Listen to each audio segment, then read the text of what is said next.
Okay. Okay. It came through. Okay, good to go. All right, well, Erica, I appreciate you making some time to share your story Yeah. as a self-admitted program hopper. I have a problem. It's it's all good. I've done a few of these now, and I'm actually really enjoying them, hearing everybody's story. I've got a couple like in the bank. I think only one or two have been made like public, but there's more in the works, which is great. And as I tell everyone too, I'm not looking to throw any other program under the bus. Like there's no reason to, we can speak in generalities. There's no reason to drop any names, but just the general themes I think people really enjoy because uh there are people out there who have dabbled in more programs than I realized, and it's always cool to hear a little bit about themselves. So why don't you tell people, who are you, where are you from, and kind of what are you all about? Okay. My name's Erica.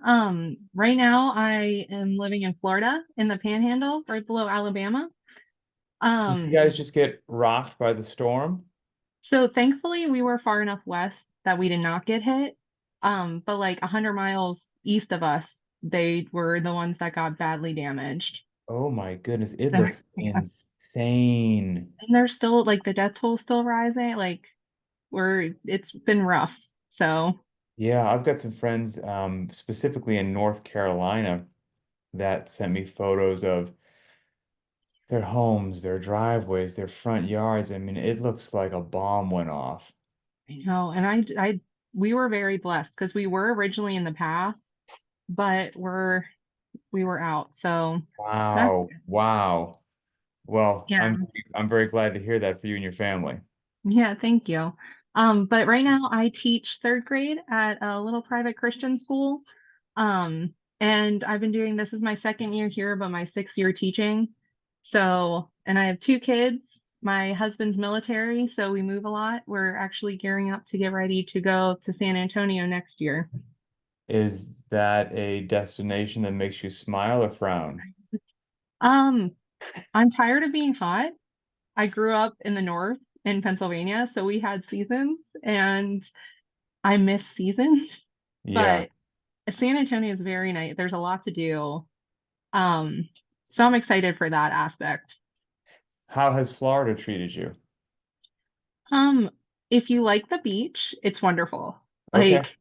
Like, but especially where we're at, we're near Pensacola, Okay. and there's not really too much to do within like an hour unless it's the beach. Is he a Navy? He's Air Force. Air Force. Okay. All right. Very cool. And now heading out to San Antonio. Um, you've got two kids. Hmm. Okay. Before we even get into any fitness stuff, I mean, I think teachers are probably one of the most important yet underappreciated occupations I on appreciate that. the face of the earth. I mean, and I can't speak specifically for your school, but up where we are, we're actually friends with a couple of teachers, and we hear the real conversations as to their grievances, what's driving them crazy, what's preventing them from being effective, how tough it is to get rid of a teacher that shouldn't be teaching, crazy parents, the whole nine yards. I mean, what's your experience in the teaching profession been like? Well, there's a reason I went private. I Um, can believe that. because I was really burnt out of public. And then I had my son, he's 5 now. So I got out of public school when I had him and took some time off to raise him. And when it was time to decide my next step, I was like, let's try private school. And I love it. It's been great here. Like, I can't Mhm. say enough. And I have great like my administrators, because they make or break your school, really. It's so crazy because we live in an area in Washington State where the school system is like notably on paper anyway, like one of the best in the state, which is great for property values, not great for property taxes. But we've got two kids. We've got a 15-year-old, a 13-year-old, both boys, and our little girl's just over 3. And our two oldest boys have been in public school their entire lives.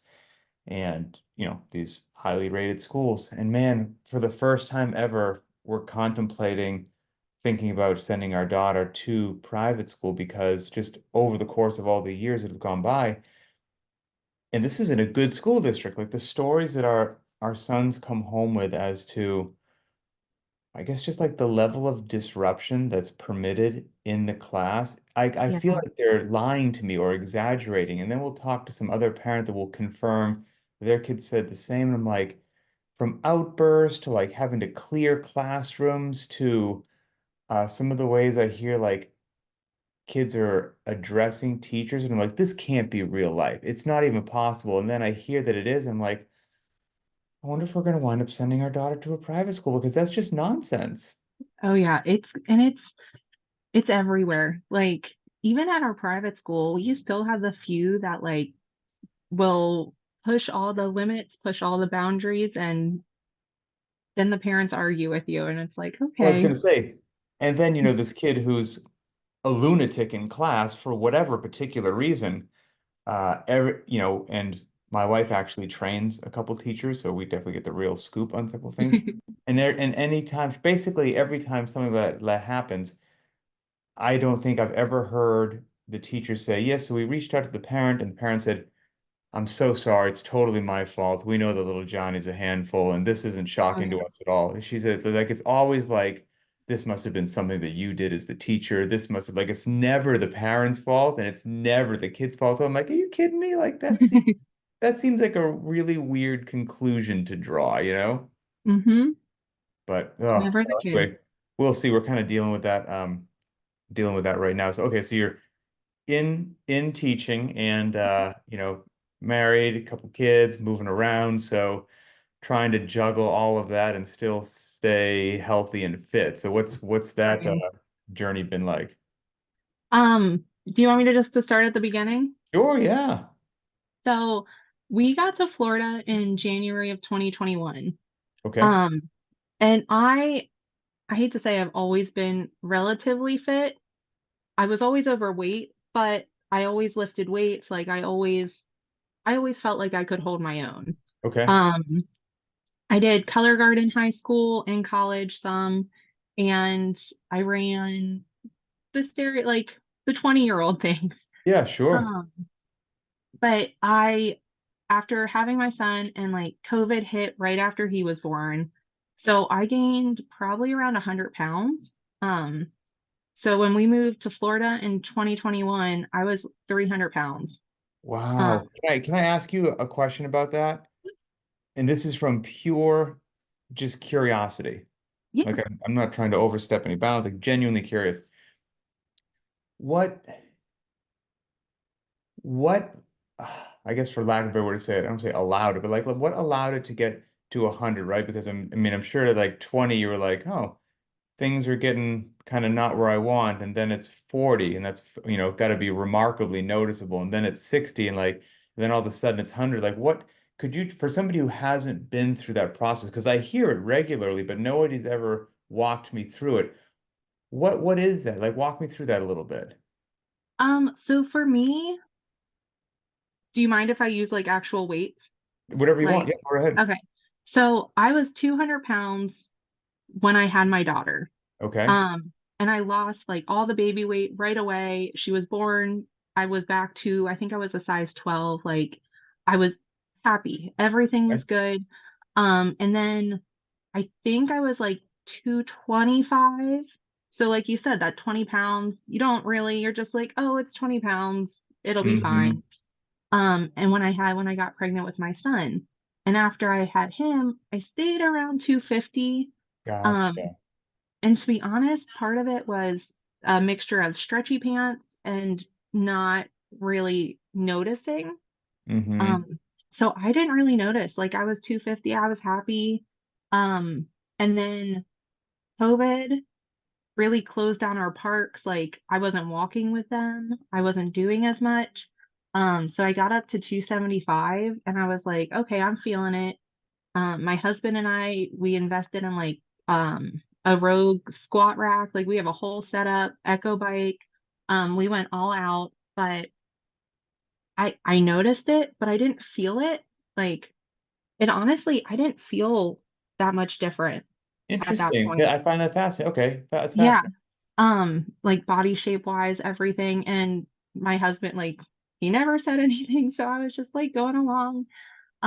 And then when we got to Florida, I noticed I was like, okay, I looked at the scale and I'm like, I'm 300 pounds, like something has to change. And honestly, it took a year for me to really fully commit. My husband deployed to Germany and I was alone with my two kids. I wasn't even working, so it was just me. And I'm like, I I feel can't like, imagine how difficult that is, to be yeah. honest with you. But I was like, I'm gonna make a change. Like, I have no one here who, like, it's all just me. So I'm like, I'll make a change and I'll do this. Um, and that's when it really like clicked and like started. Um, but I will say, until people started commenting, well, wow, you look great, which to put that out there, never comment that to someone, like it is the worst feeling in the world. And yes, it's nice, It's like, it's bad to hear that you look great. yes and no. I mean, it feels good, but then you're like, well, so I was not great. Like, I see. it's I that got you. it's a double-edged sword It's the because comparison to, well, I must have previously looked different then. yes, and myself, I didn't really notice. And now like people stop me and they're like, wow, I can like you've lost a lot of weight. And I'm like, I did, thank you. But at the same time, I'm like, okay, so I must have looked really a lot bigger than I felt because I never felt huge. But people, I'm still not a small person and people comment all the time. And I'm like, oh, okay. Gotcha. Okay. But yeah, it's a slower creep. And I don't think you notice it as personally, I didn't notice the weight gain as much as I noticed the weight loss.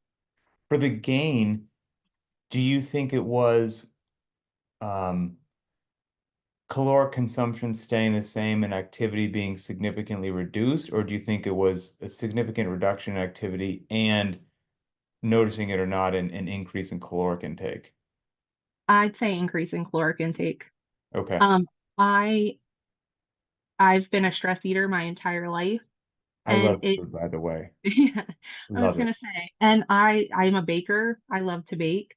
So it was like COVID was the perfect storm of okay, everyone's making bread and everyone's doing this and like um it was the perfect storm for me and it honestly it took a year of therapy for me to figure out how excuse me to make food fuel and not Mm. a like a crutch. And COVID even messed now, people up. It messed people. I've heard right? so many stories. That lockdown messed people up and set them back years and years. Oh, I believe it. It was hard. And looking back, I didn't feel like I struggled, but I feel like everyone struggles when you're forced to be alone and So do everything. so you said you went to some therapy for it and it changed your perception Mhm. about food. That's interesting because I've heard, obviously, a lot of people tried this diet, tried that diet, got a friend that they would check in with, wrote down their goals, like, whatever the normal stuff is. But actually, like attending some sort of a therapy class, I haven't heard that too frequently. Um, how did you find it? What was discussed? And I guess, is it safe to say that it was profoundly beneficial for you? Yeah, I actually started therapy to talk about like childhood trauma, Okay. um, and to discuss like my issues with food and surrounding that. Um, and I mean they'll diagnose you and label like I think I had a Mhm. binge eating disorder label at one time. Um, but it she gave me tools to better help like and it's one of those when you think in hindsight, you're like, oh yeah, I could have figured that out by myself. But like it really took her multiple times saying, okay, you need to stop when you're having these feelings. Like think about what you're feeling and why, and what you could do instead of eating. Or like why you actually are you hungry? Like, do you want one of the things that really changed how I looked at it was like, are you hungry enough to eat celery? Because celery is like my least favorite Right. food. And she's like, are you hungry enough to eat celery? And if not, then you're not hungry. Like, if you would eat celery, you can go have something else. Like, eat a stalk of celery and then you can have what you want. But like, if you're just wanting the pretzels to eat the pretzels, like Because they're you're not really comforting hungry. and delicious. Yes. Yeah. And I don't know if you've heard, but teaching's kind of stressful. But what's that? And I said, I don't know if you've heard, but teaching's kind of Oh, stressful. And yeah, sure. I get very stressed out. So I'm like, yeah, I want the pretzels. I don't want celery.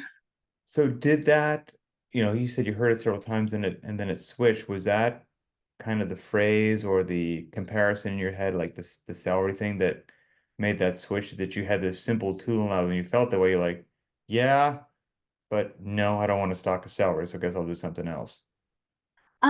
It was that and kind of like to go along with all the programs. I've been around the fitness industry uh, more years now than I haven't. So Mm-hmm. I think the mixture of that and then learning that it's not all or nothing. Mm, So I I am a very all or nothing mindset person.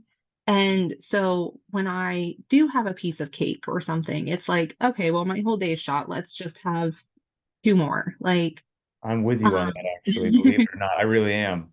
yeah, And today's so a wash, so screw it. it took it took a long time for me to realize, same with working out, like I ran yesterday, I did not get my workout in this morning, and it's killing me. And I'm like, well, now the rest of my week, like, what am I gonna do?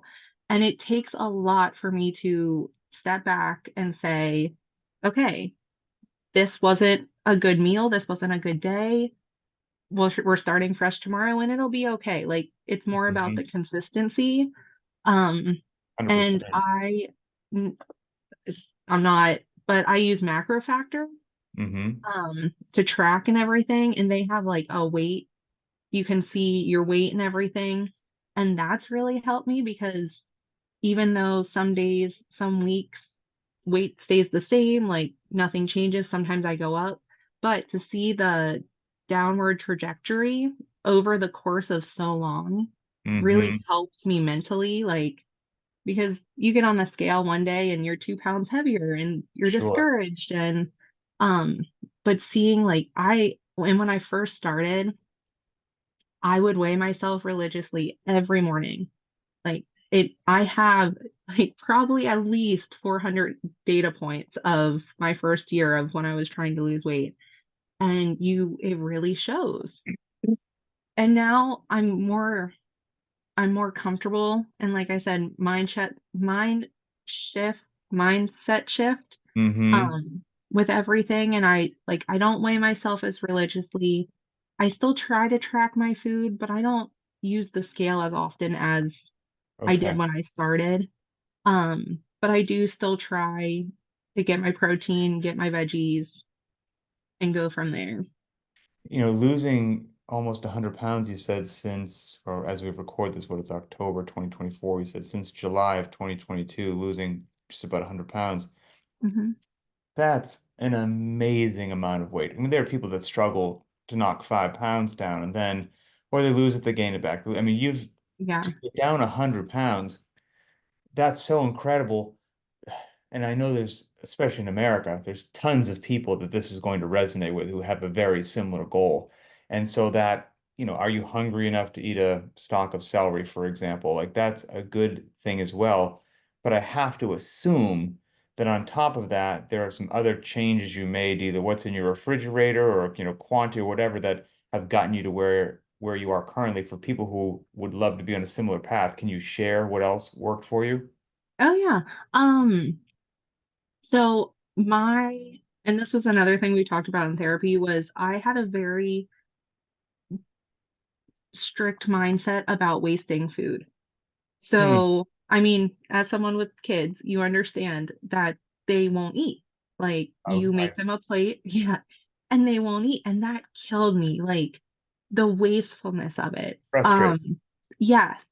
So that was a big thing for me was I had to stop eating my kids' leftovers. Hmm. Because they Unless it's really a grilled cheese. You can't let a grilled cheese go in the trash. Come on. because they yeah, oh, I understand. And I mean my dogs have gained a lot of weight because of this. But that's a whole nother, like I'm not as worried about them. Awesome. But that was a huge mindset shift for me. I started, and again, this is one of those simple things that I never thought about. Like if your parents didn't do it, you don't Mm, know. But I started prepping and cutting and washing all my fruits and veggies ahead of time and then like putting them in jars mm. because the wastefulness, like all my fruit was going bad. So I'm like, how can I researched and it was in jars? And that actually helped my kids too because they eat it. Like they're more likely to go in if the strawberries are cut or the Right. grapes are rinsed. Sure. So that's really helped. And honestly, my like I'm a sweet person. So I go after the sweets and I stopped. Like one, military does not make a ton of money. Hmm. So we really cut down our budgeting and that was one of the things. I'm like, okay, I'm not going to buy cookies. Like I'm not going to have candy in the house.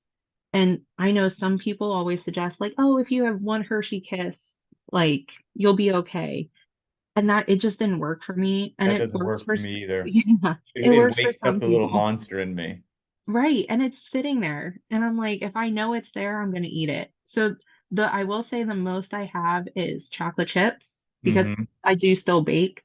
So if I'm desperate enough for a like chocolate hit, then I'll Hmm. eat chocolate chips, but I don't really like chocolate chips, so it's like I have to be really desperate for it.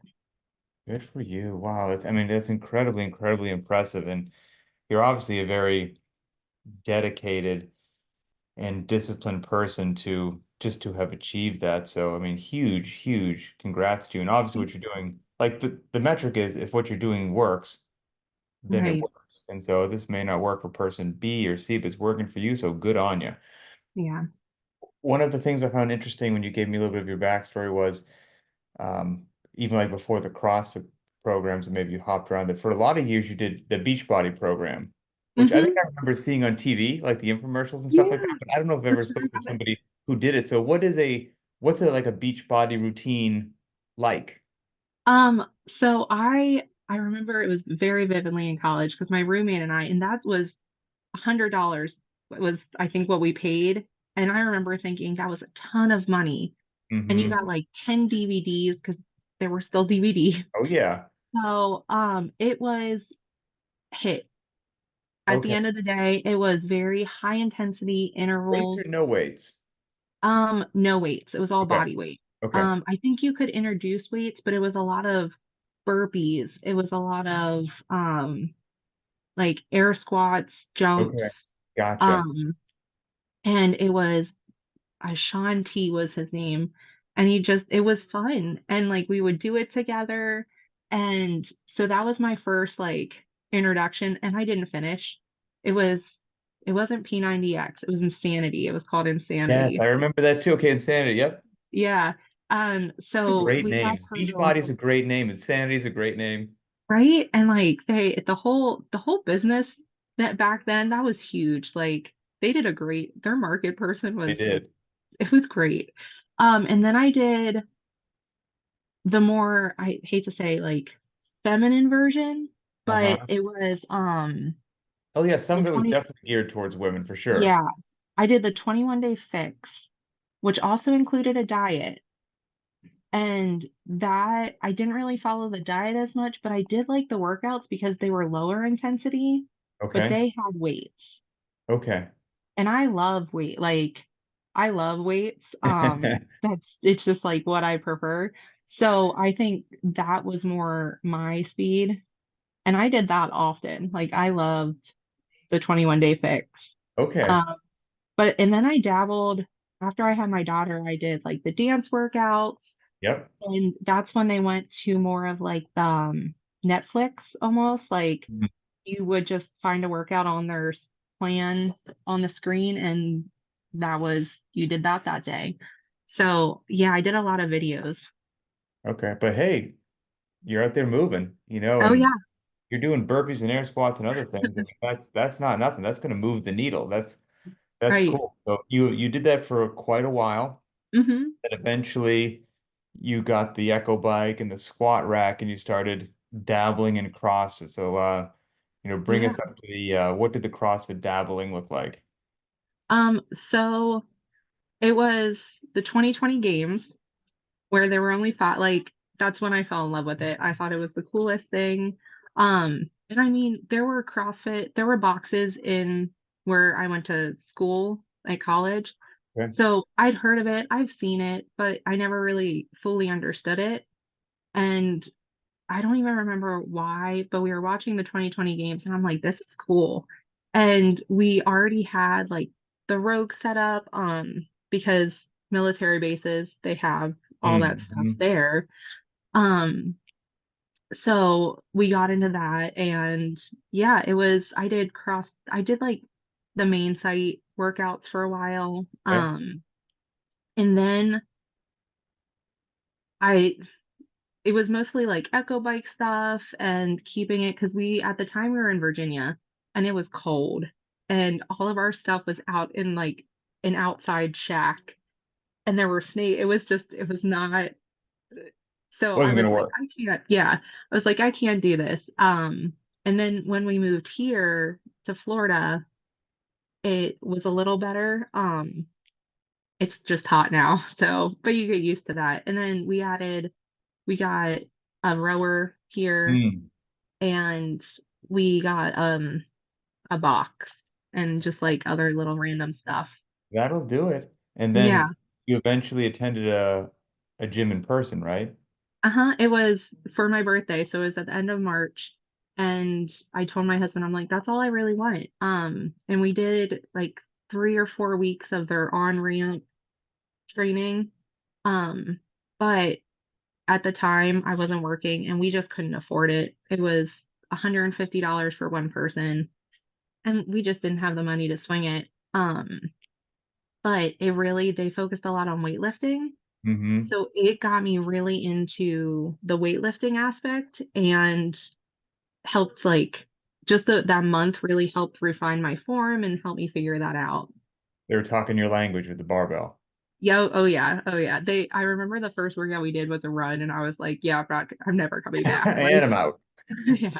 And my husband's like, no, let's go try another. And then it all clicked. And I remember I was really, really weak and like the 35-pound bar, I couldn't snatch the 35-pound bar. I was Mm. just on the PVC for like the first week and like slowly build up confidence and slowly build up the strength. And now, I mean, I haven't been lifting as heavily as I used to, but I can still do at least 65 pounds.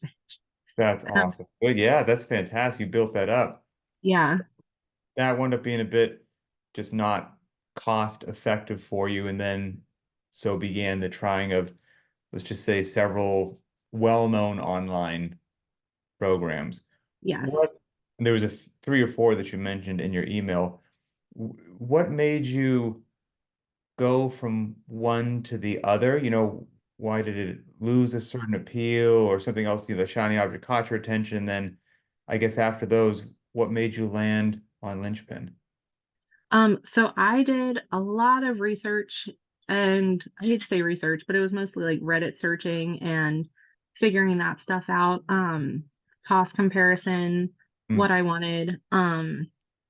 And that was when I started that, it was the big boom of like HWPO was starting, all of the Right. major names were releasing their programming. There's a So I lot that happened in a relatively short window. Yeah, so I had a lot to choose from, and there were just a lot of options. Um, and for me, honestly, it came down to price again. Mm. It came down to cost and timing. I didn't have a lot of time. I had it over the summer, so I did a program for like the 3 months over summer. Realized that with my daughter's schedule, there was just no way I could spend 2 to 3 hours in the gym, which was what was, hate to say required, but it's what was suggested. Hmm. Um, so then I went to Linchpin and I think it was Reddit. Um, I think I found Linchpin on Reddit and was like, okay, I'll try this. And at that point it was $10. I love the Beyond the Whiteboard app. So Yeah. that was like it was just I was like, okay, I'm good, like great. Um, and then I think it was time. I have really bad ADHD. So Hey, between I hear it all the time, time. yep, and just wanting a change, I was like, okay, I was looking into powerlifting. So I went to a different program for Mhm. power that was just strictly powerlifting. Did that for about 6 months, got really strong. Like it was great. It worked. Nice. Um, but I again with the time, I missed cardio. I was feeling very lopsided fitness wise. Um, so I was like, okay, something needs to change. I don't have enough time to do everything. Um, so I went to a different program, Okay. which is very equivalent. I was like, and it was mostly because of all the show. Like, again, I'm a sucker for good marketing. I won't lie. Like, that is the way to get me is, and I did like a bunch of their competitions, won some shirts. Like, I really, I was into it. Um, but my ADHD got the best of me and there were just too many options. Hmm. So I was like, when I was ready to start fitness again, because I had just been running and like I trained for a 15K and like did a bunch of stuff just on my own. Um, when I decided to go back to fitness, I was like thinking to myself, what was the program that I most enjoyed that would give me the biggest bang for my buck? And then that's why I'm back at Linchpin. Oh, very cool. That's very cool. Well, good. That's what we aim to do. Man, that's been a heck of a journey. Oh yeah. And each day when you work out, time's limited and all that stuff, what do you normally choose? Do you choose the barbell, the dumbbells? Do you choose the wild card? Do you kind of create a little mixture of your own? Um, so it really depends on a bunch of different things. Time wise, I try to I do the scaled usually, um, just because I know I can get it done quicker.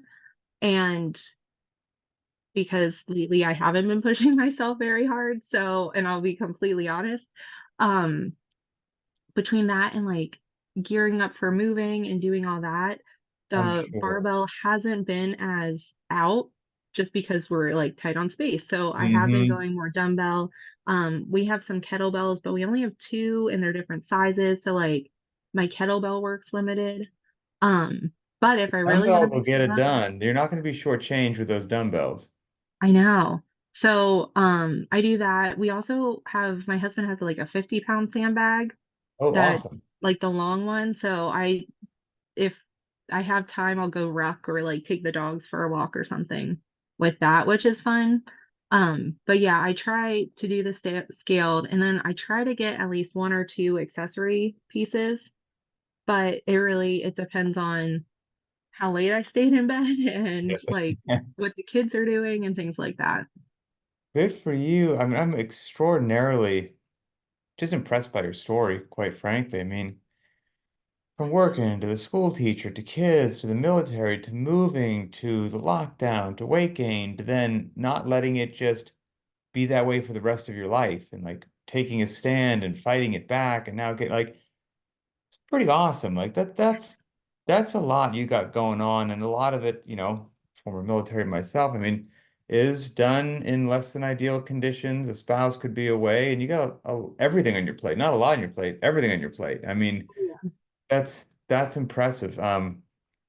I've got maybe just two questions to maybe to kind of wrap up. Is number one, I do think your story is going to resonate with a lot of people, especially everyone, but like definitely moms, I'm sure who are overwhelmed. Things have started to slide in a bad direction. And then it's like, I'll do it tomorrow, I'll do it next week. And before you know it, you're in a real bad place. What would be your advice, guidance, recommendation to somebody who, that's where they are right now? I think my biggest advice would be to give yourself grace. Um, and I know that kind of goes against everything, but there will always be there will always be an excuse. There will always be a reason not to do something, and you really have to push through it. The only way I get a workout in right now is if I schedule it, Hmm. and it has to be at 5 o'clock in the morning. Like, there is no other time in my day. And I try really hard to be like, okay, I'll do it later, I'll do it, and it never gets done. And that was like my goal this week was just to get up and move my body at 5 a.m. Like, even if it's push-ups or something, Good for you. yeah, start small and work your way up and know it's a season.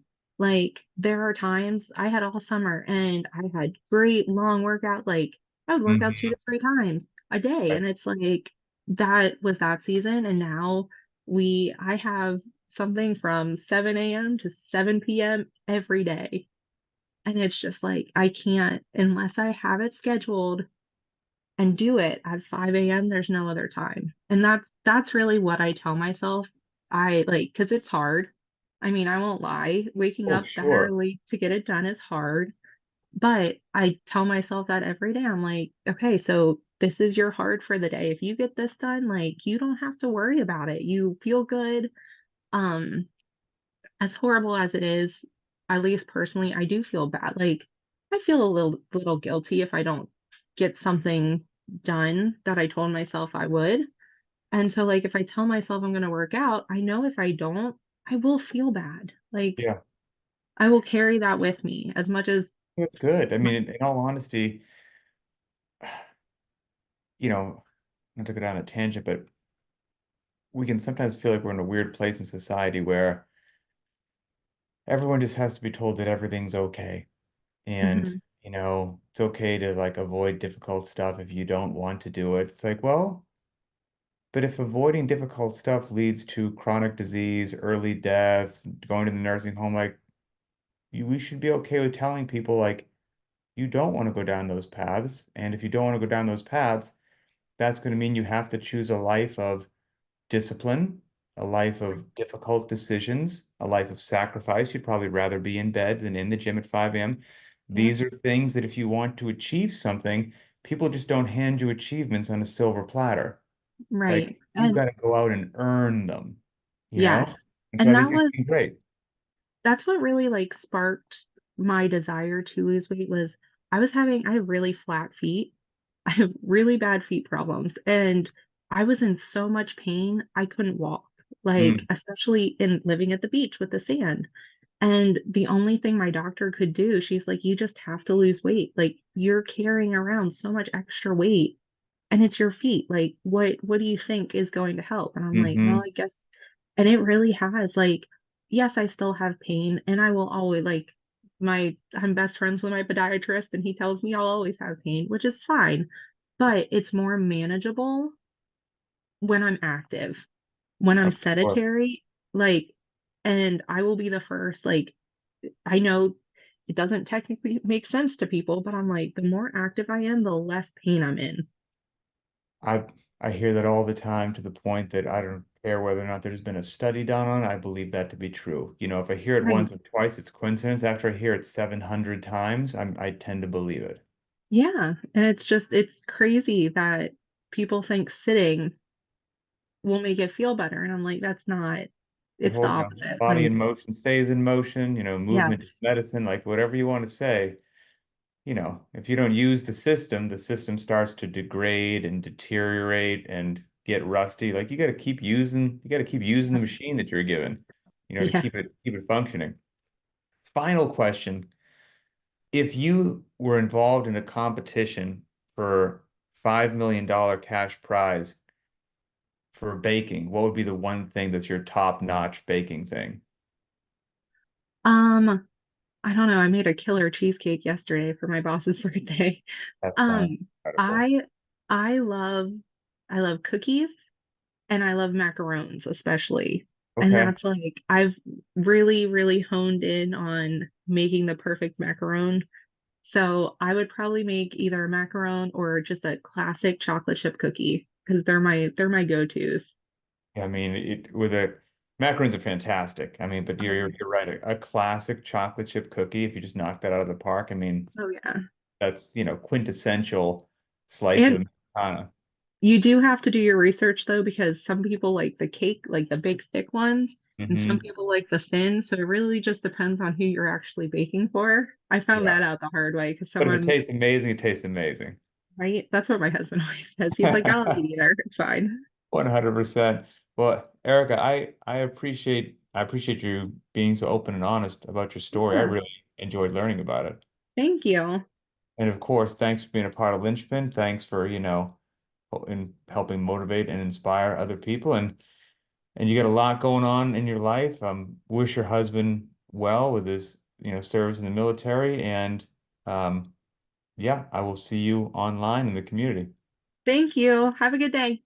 You too. Bye.